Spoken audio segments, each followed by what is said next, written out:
One of the most popular things to do for tourists in LA is take a bus tour of movie stars' homes. If that's too tame for you, however, there is now an alternative that showcases LA's rougher neighborhoods where gang members rule. But not everyone who lives there is on board with this. Here's Laura Marquez. This is not your average Hollywood tour. You must sign a waiver promising not to sue if you get shot. If nobody moves, nobody gets hurt. Welcome to LA Gang Tours. For $65 a head, you get a 2-hour trip through what organizers call the forbidden streets of LA. Los Angeles is considered the gang capital of the world, home to the notorious Crips and Bloods. Police estimate 90,000 gang members live in the city limits. Alfred Lomas, who founded LA Gang Tours, is a former gang member himself.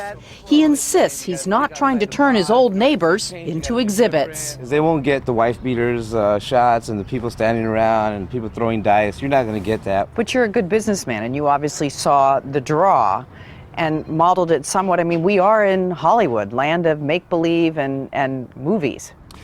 Absolutely. Lomas allows no photography on the tour.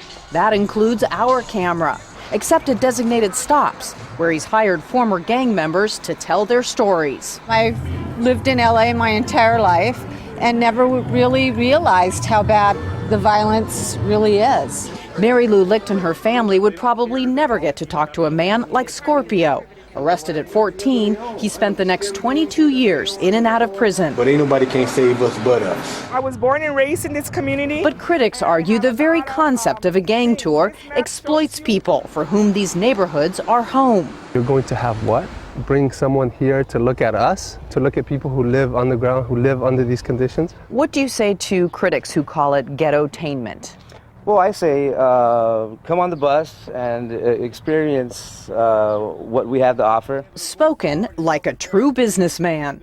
Laura Marquez, ABC News, Los Angeles.